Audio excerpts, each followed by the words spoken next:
Good morning, everyone. This is Andrew on day 27 of the 500K challenge put on by Bill Allen of 7-Figure Flipping.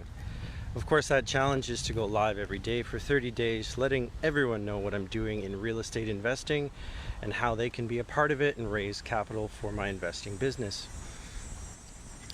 What have I been up to recently? Well, I mentioned that I was did that really long ride to Pickering, and on the way back the wind was so strong that it was about 30k to Pickering, and although it was 30k back, it certainly felt like 60k, and I'm definitely feeling it now.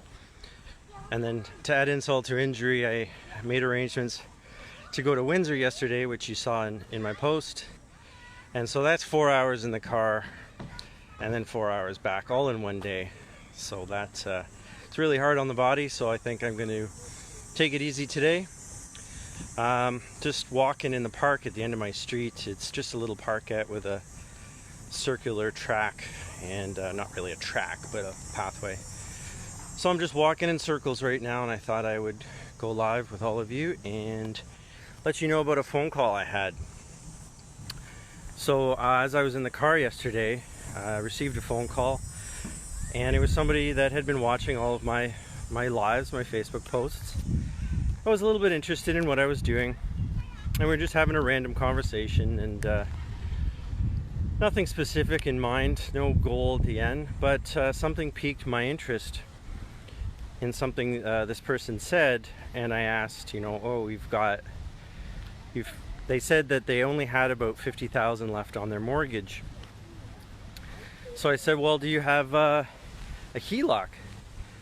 And they said, well, no, we've got a couple of credit lines, but no HELOC. So as it turns out, their house is probably worth $600,000 to $700,000. And I proceeded to explain that, you could get, depending on the bank, it's usually around 65% of the value of the home in a HELOC. So this was interesting because, I said I can borrow that money from you and pay you an interest only on that money, and it's very secure because it's secured against real estate as an asset. So the principal amount is more or less safe, and then it's just up to me to pay them the interest payments every month. So this couple is in early retirement, and they really like to travel. So I said, well, what if I could basically get rid of your mortgage payment, which was about $750 a month. Of course, the interest that I would pay on a large sum, like a couple of $100,000, would be significant enough to cover that cost. And they could put that money into a travel fund and enjoy their retirement. Usually they travel about once a year, but perhaps this would allow for an additional trip or a longer stay at the destination of their choice. Joe Bondi, how are you, my man? You're one of my biggest fans, apparently. I see you on here all the time. So anyway, it was a bit illuminating to this couple that they could, the concept of, making your money work for you is something people are familiar with, but don't necessarily understand that it can apply to them, and that you have, as I said before in one of my posts, dead money sitting around. You have all of this equity in your home, especially if you're at the end of your mortgage cycle. So I propose that we look into some numbers and get my mortgage broker to run some numbers and see if they're going to be able to open up that HELOC on their property, given that they're in retirement. There may be some limitations there, but if we can work it out, then they may be living a more enjoyable retirement, a little less cash strapped, or a little bit more fun, in any which way. So anyway, I thought to myself, that's an interesting conversation that wasn't meant to be a funding conversation, but if you got your ears open, it's definitely a win-win for both of us. I can use the funds for my flipping business, and even a buy and hold. I could buy the house in cash in the market that I'm in, and then refinance it out with a different actual partner that wants to be involved in a long-term rental. That doesn't apply. Pardon me, doesn't apply to this couple because they're in retirement and they don't want to be sort of locked in for a long period of time.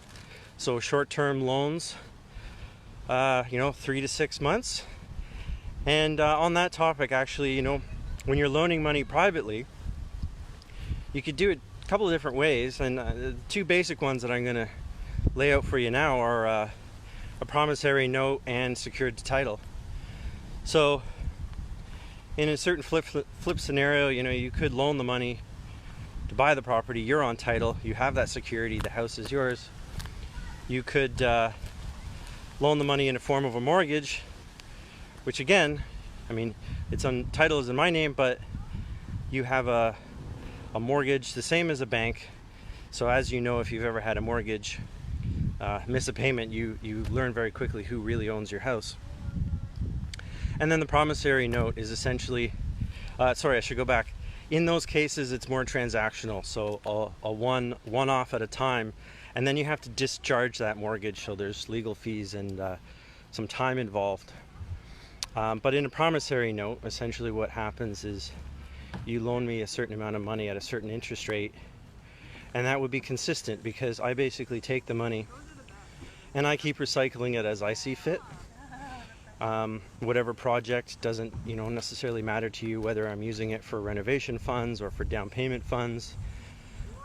Essentially it's just a promise that you've loaned me this much money and I promise to pay you back the principal plus interest in whatever term or percentage that we mutually agree to. So anyway, as I said in the title of this, opportunities come in the most unlikely of places, and in this particular case I hope that we can work something out together, because in this case it is absolutely a win-win scenario. They get some augmented retirement income they didn't even know they could have coming to them, and I could potentially secure a few $100,000, which would get me closer to my 500k goals. Anyway folks, I'm gonna keep going. Obviously I've been doing this a while, I'm starting to lose my breath a bit, but I hope you all have a wonderful Tuesday, and I will see you again tomorrow. Thanks for watching. Oh, hey Jeff, how you doing, man? Take care everyone.